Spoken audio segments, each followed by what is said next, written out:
اتوار اور پیر کی درمیانی شب ترکیہ اور شام میں زمین نے ایسی کروٹ لی کہ 5000 سے زائد افراد کو موت کی نیند سلا دیا۔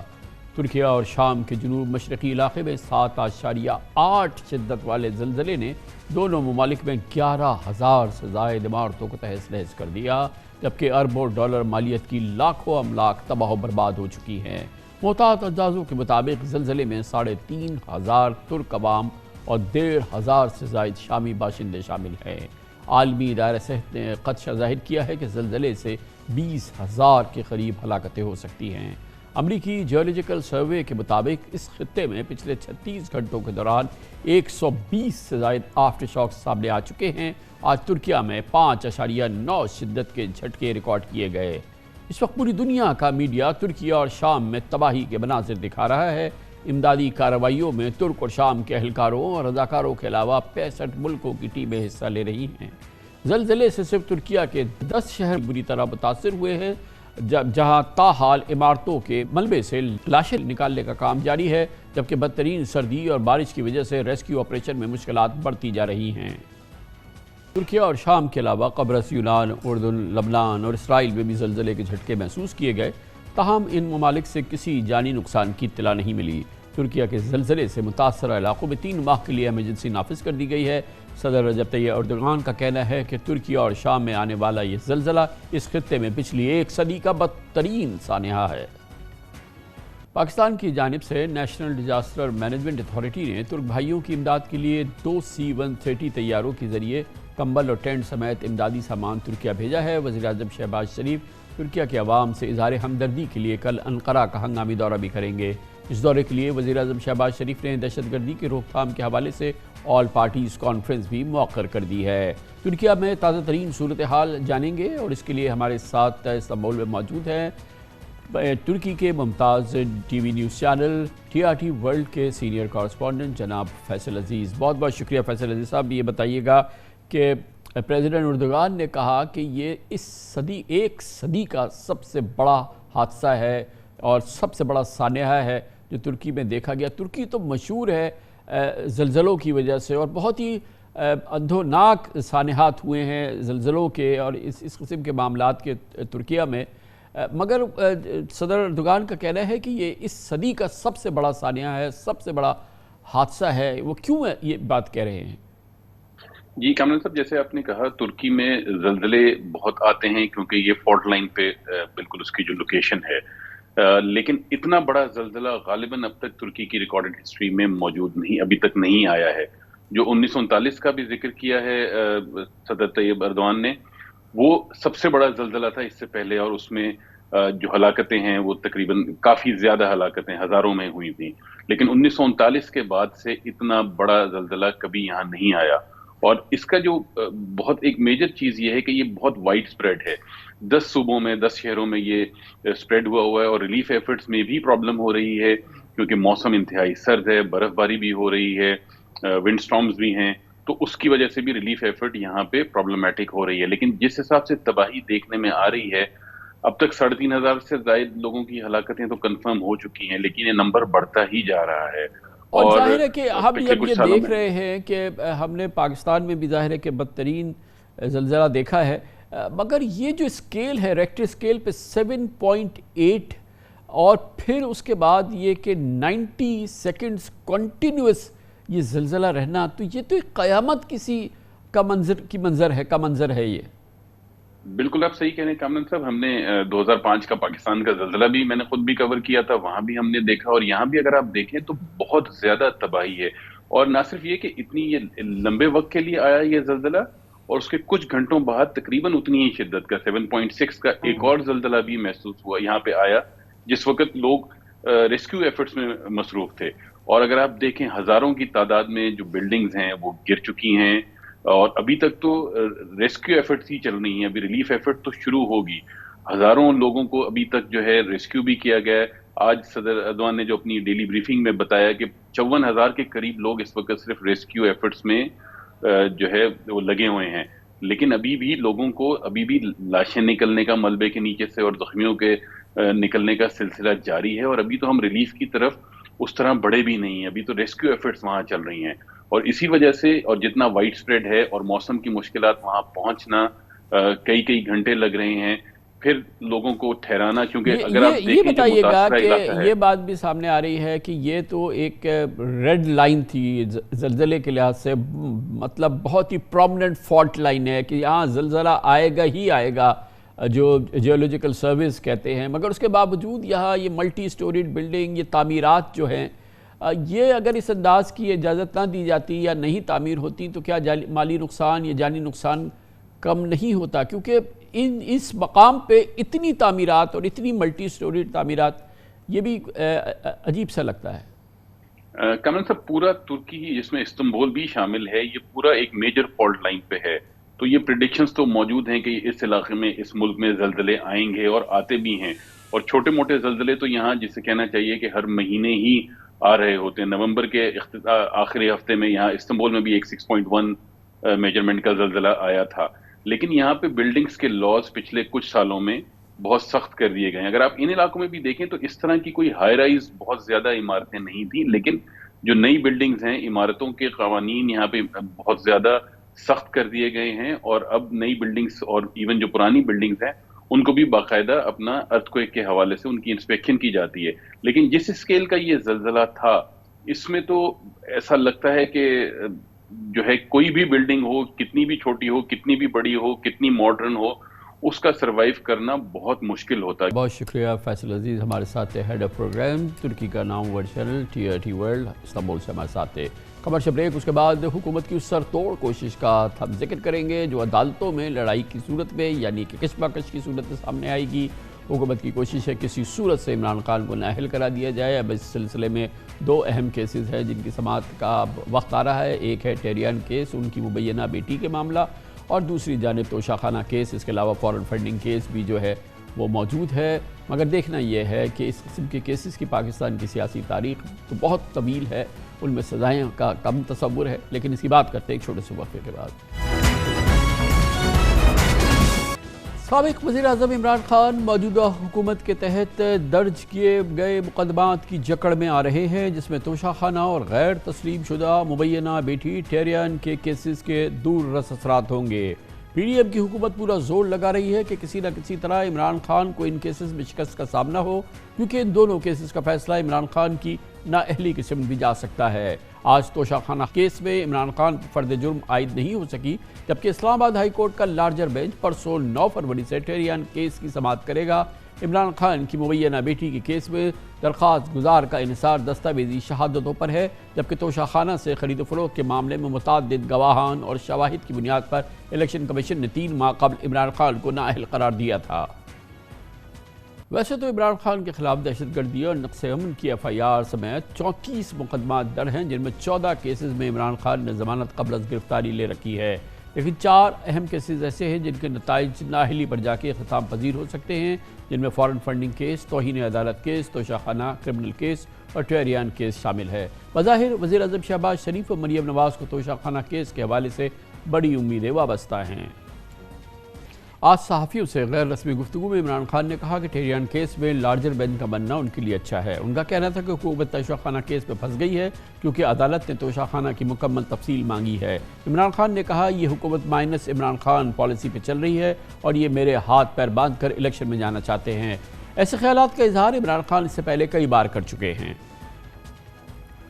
بہت اہم کیسز ہیں جن کے پاکستان کے سیاسی مستقبل پر دور رس اثرات مرتب ہوں گے۔ ہر صورت میں اگر عمران خان کے خلاف مقدمہ ثابت ہو جاتا ہے یا الزامات ثابت ہو جاتے ہیں یا یہ کہ وہ الزامات سے بری ہو جاتے ہیں، ان تمام موضوعات پہ بات کرتے ہیں۔ اس کے لیے ہمارے ساتھ موجود ہیں پاکستان میں عدالتی امور کے ممتاز سینئر باخبر صحافی حسنات ملک۔ بہت بہت شکریہ حسنات ملک صاحب۔ یہ بتائیے گا کہ یہ دونوں کیسز جس کا کہ اس وقت زیادہ ذکر ہے، یعنی کہ توشہ خانہ کیس اور ٹیریان کیس ہے، اور پھر ظاہر ہے کہ ایک فارن فنڈنگ کیس بھی ہے، بظاہر تو یہ بڑی پاکستان کی عدالتی جو جس طرح سے ٹائم لائن رہتی ہے اس میں بڑی ابتدائی نوعیت کے ہیں۔ ابھی فرد جرم عائد نہیں ہوئی ہے ان پر توشہ خانہ کیس میں، اور پھر ٹیریان کیس میں ابھی بینچ ہی بنی ہے اور اس کی تمام آغاز ہونا ہے۔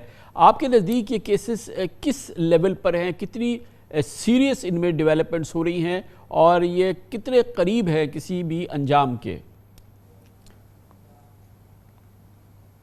جی کمران صاحب، پی ٹی آئی نے تو اس حوالے سے اپنی جو لیگل اسٹریٹجی ہے وہ ڈیوائز کی ہے، اور انہوں نے جو پروفیشنل جو وکیل ہیں پاکستان کے بڑے، خواجہ حارث، سلمان اکرم راجہ، سلمان صفدر، ان کو انگیج کیا ہے ان کیسز میں.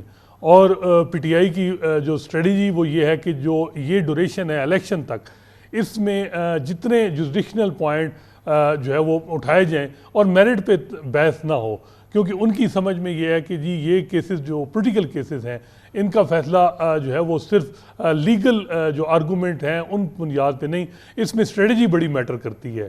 اور ایون پی ٹی آئی کے جو دو وکلاء سے بات ہوئی تو انہوں نے کہا جی کہ فاروق نائک فارمولہ کو ہمیں اپنانا ہے، جس میں یہ ہے کہ آپ اتنی ایڈجسٹمنٹ لیں کہ جو ٹائم ہے، یہ جو مشکل 4-5 مہینے ہیں الیکشن عام انتخابات سے پہلے، یہ اس ہم جو ہے وہ میرٹ پہ نہ آئے، اور جب میرٹ پہ آرگومنٹ ہوں تو تب سچویشن جو سیاسی حالات ہیں وہ تبدیل ہوں. تو یہ ایک ان کی اسٹریٹجی ہے. اب دیکھیں اس میں وہ کتنے کامیاب ہوتے ہیں. آپ نے بڑا ان کے اہم لیے بات جو کی ہے کوٹ کرتے ہوئے عمران خان کے وکیل، مگر یہ پاکستان کی عدالتی تاریخ کا جو جس کو آپ نے نام دیا یا ان وکیلوں نے نام دیا فاروق نائک فارمولہ، یہ تو بڑا آزمودہ فارمولہ ہے، اور یہ ہم پچھلے کئی دہائیوں سے دیکھ رہے ہیں. ذرا اس فارمولے کو بیان کیجئے تاکہ ہمارا ایک عام ناظر بھی سمجھ سکے کہ یہ کیا فارمولہ ہے، کیوں کامیاب ہوا اور کیسے. دیکھیں کامران صاحب، ہم نے دیکھا ہے کہ نائک صاحب جو کیسز کر رہے ہیں پیپلز پارٹی کی قیادت کے حوالے سے، وہ میرٹ پہ کبھی بھی ان کا یہ کوشش ہوتی ہے کہ اس پہ نہ آیا جائے، اور وہ اس پہ جوڈیشل اور ٹیکنیکل جو آبجیکشن ہے وہ اور ایڈجسٹمنٹ لیتے ہیں، اور وہ ٹائم سپینڈ جو ایک ٹائم ہوتا ہے وہ گین کرتے ہیں.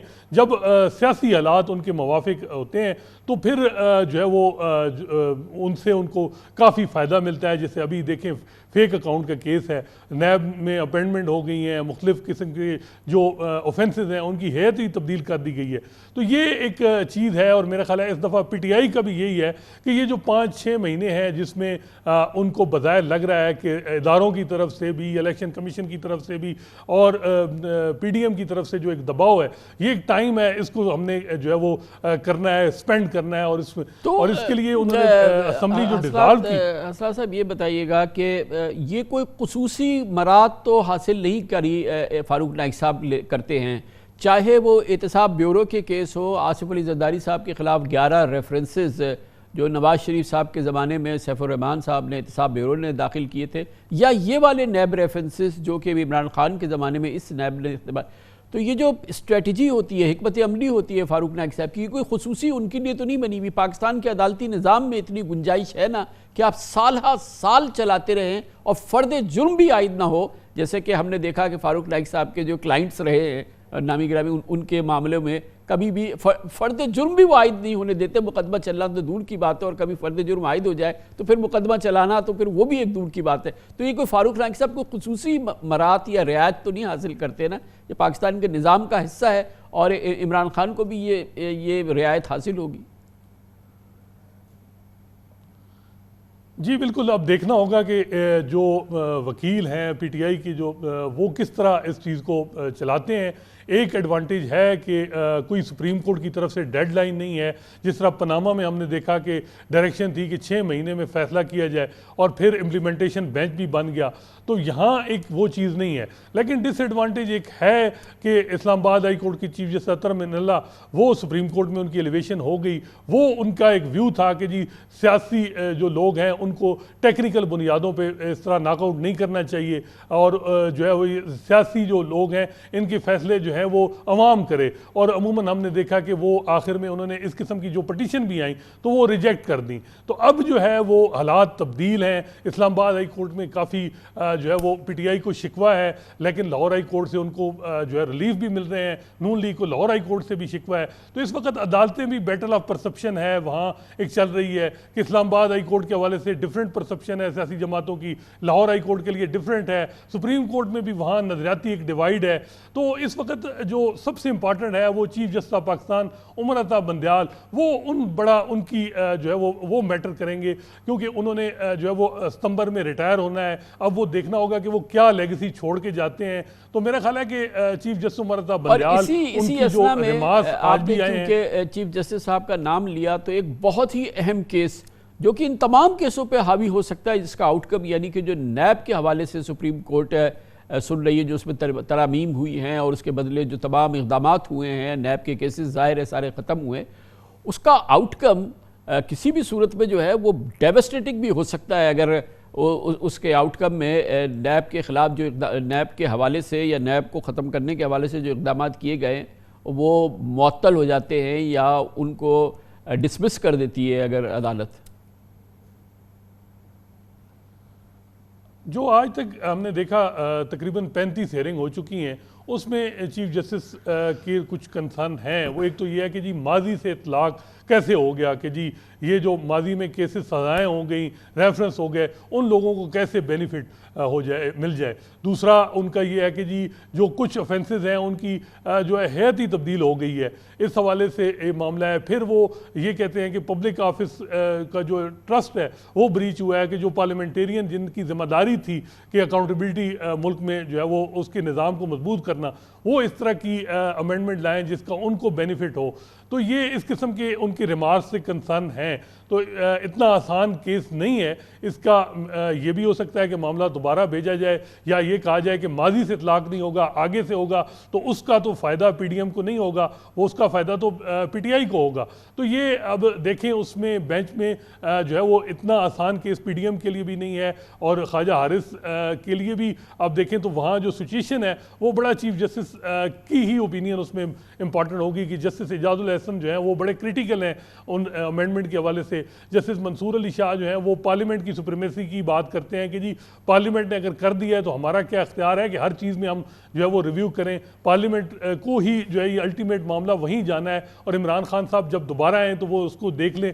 تو اس میں چیف جسٹس صاحب کی ہی جو ہے وہ رائے امپورٹنٹ ہوگی. لیکن دوسری طرف ہم نے یہ بھی دیکھا کہ پی ڈی ایم جو ہے وہ بھی ان کے بھی اپنے اسٹریٹجی ہے. بہت بہت شکریہ جناب حسنات ملک ہمارے ساتھ موجود ہیں. کمرشل بریک اس دوران نیوز ہیڈ لائنز دیکھیں، جس کے بعد ہم اپنے پروگرام کے باقی حصے کے ساتھ واپس آئیں گے. آپ دیکھ رہے ہیں خبروں، تبصروں اور تجزیات پر مبنی پاکستان کا سب سے معتبر نیوز شو دنیا، کامران خان کے ساتھ. آئی ایم ایف اور شہباز حکومت کے مذاکرات میں ڈیڈ لاک کے خاتمے کے بعد اب تجسس اور پراسراریت برقرار ہے. حکومت کو آئی ایم ایف سے رتی برابر ڈھیل نہیں مل رہی، جس کے بعد حکومت ایک کے بعد ایک مطالبے پر لبیک کہنے پہ مجبور ہے. وقت کم ہے اور مقابلہ سخت، کیونکہ آئی ایم ایف کا مشن مزید 2 روز ہی پاکستان میں ہے. مذاکرات کا آخری دور جمعرات تک جاری رہے گا. اس پس منظر میں کل ہی وزیراعظم شہباز شریف نے بجلی اور گیس کی قیمتوں میں اضافے، 180 ارب روپے کے اضافی ٹیکس لگانے اور جی ایس ٹی 18% کرنے کی اطلاعات کے مطابق اصولی منظوری دے دی ہے.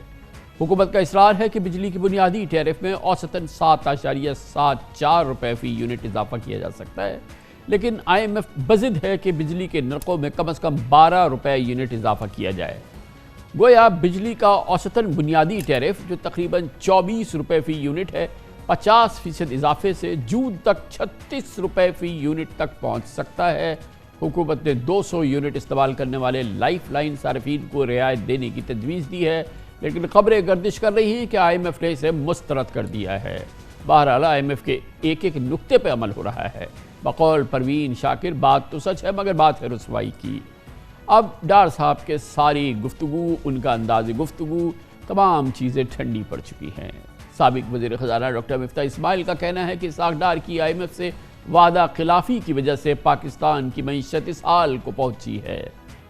صورتحال میں آئی ایم ایف نے بنیادی شرح سود میں 2% تک مزید اضافے کی بھی خبروں کے متعلق تجویز دی ہے. یقیناً پچھلے مہینے اوسطاً مہنگائی 27.6% اور فوڈ آئٹمز میں گرانی 37% ریکارڈ کی گئی. اگر اس مہینے میں مہنگائی کی اس شرح میں روپے کی بے قدری اور پیٹرولیم مصنوعات کی قیمتوں، بجلی گیس کے ٹیرف کا اضافہ شامل کیا جائے تو مہنگائی کی شرح نہ جانے کہاں تک پہنچے گی اور جو کہ پہنچے گی. پہلے ہی ڈالر ناپید ہونے کی وجہ سے